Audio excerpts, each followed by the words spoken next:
Atin pong national treasure, si Apo Wang-od. Mga kababayan, ladies and gentlemen, Assalamualaikum warahmatullahi wabarakatuh. Madayaw, umayong adlaw kaninyong tanan. Magandang gabi sa inyong lahat. Unahin ko po muna ang aking 5. Ngayon namang linggo na ito ay nagpapasalamat kami sa Diyos dahil nabigyan kami ng pagkakataon na bumisita dito sa inyo sa Buskalan, Kalinga.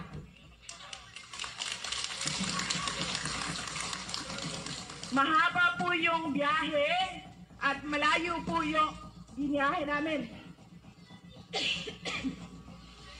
Kahapon po, galing kami sa San Juan, Mandaluyong, tapos nagbiyahe kami papunta sa Isabela. Tumigil kami sa Santiago City.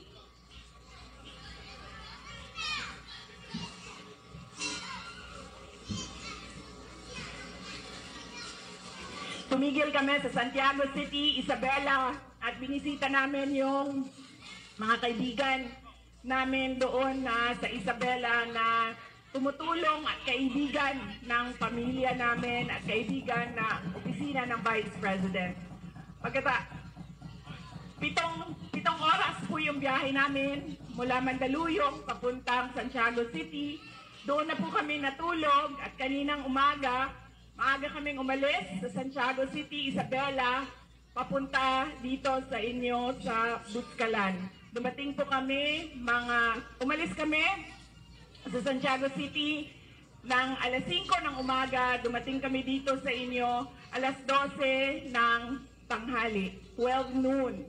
At sobrang masaya ako dahil napakabait at tinanggap kami ng mga tiga Buskalan. Masaya ako dahil nakita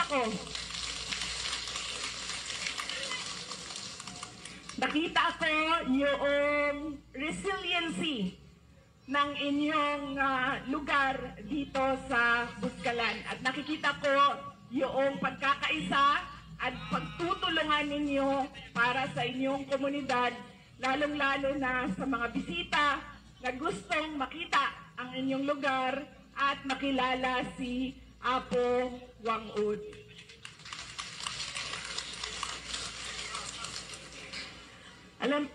Noong bago kami umalis sa Manila, nagpaalam ako sa nanay ko.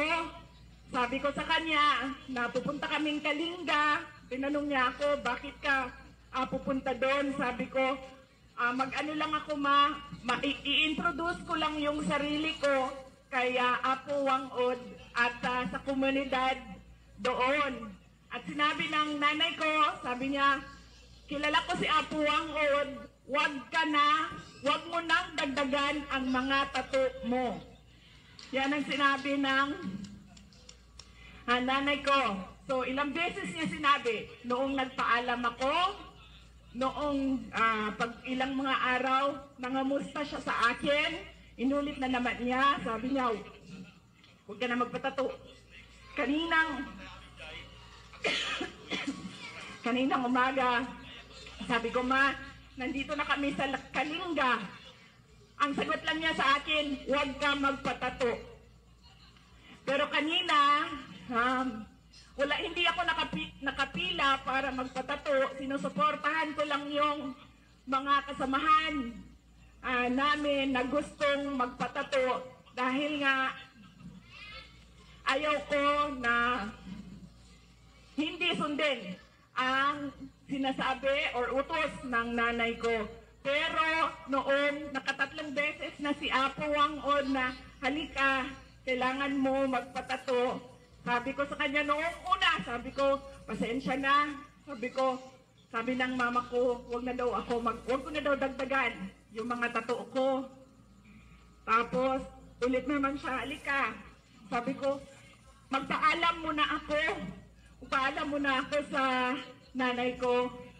Nung pangatlo, sabi niya, halika. Sabi niya, itago lang natin para hindi makita ng nanay mo. Sa pang-apat,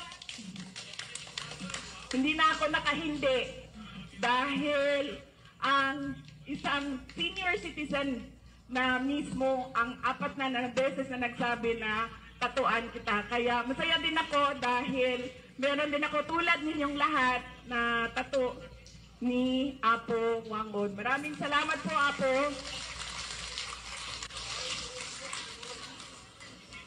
At ang huling mensahe ko para sa inyong lahat ay mensahe ng edukasyon.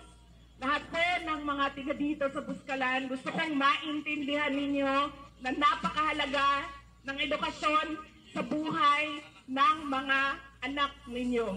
Kami po doon sa Davao City,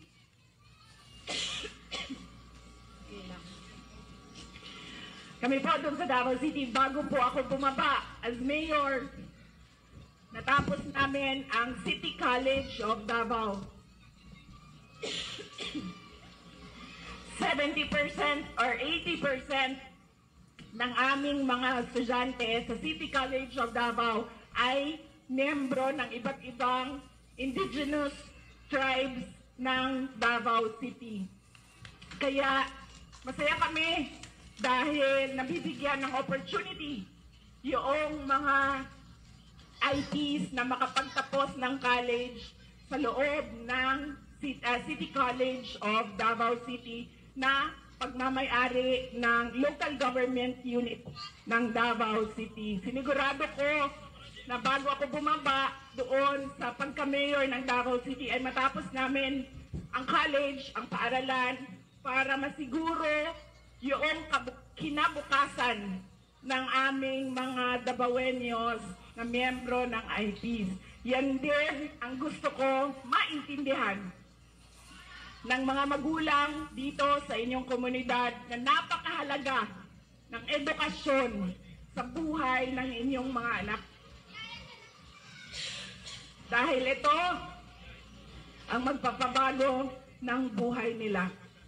Meron po akong example na pinasimple ko ang explanation o halimbawa para maintindihan ng mga bata kung bakit mahalaga ang edukasyon sa buhay nila. Kunwari ay, itong programa natin ngayong hapon na ito ay graduation nating lahat. Ito po ang ating mga honors, valedictorian, salutatorian, ang ating third honors. Lahat po tayo gagraduate ng nursing.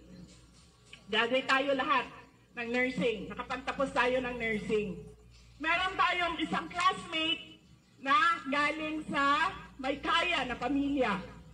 Yung kanilang pamilya, may hardware, may pharmacy, may grocery, may piggery, walang problema ang pera. Pasok lang ng pasok sa negosyo ang pera. Ang anak nila, walang problema. Bayad ang tuition, may kinakain araw-araw, meron siyang mga gamit sa paaralan na kailangan niya.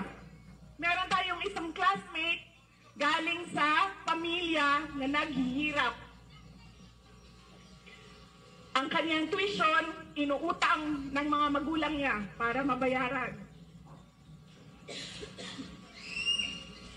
Ang kanyang pagkain, minsan meron, minsan walang kain, pumapasok sa paaralan. Walang gamit, walang libro, nanghihiram lang sa mga classmate ng gamit sa paaralan at mga libro.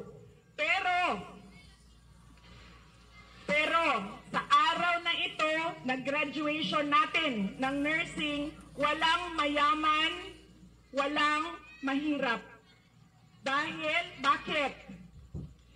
Dahil pare-pareho tayong lahat dito nakapagtapos ng nursing. Ibig sabihin, kung yung nakapagtapos na galing sa mahirap na pamilya, ay pareho na ang oportunidad niya na makapagtrabaho bilang nurse sa isang graduate na galing sa mahirap na pamilya.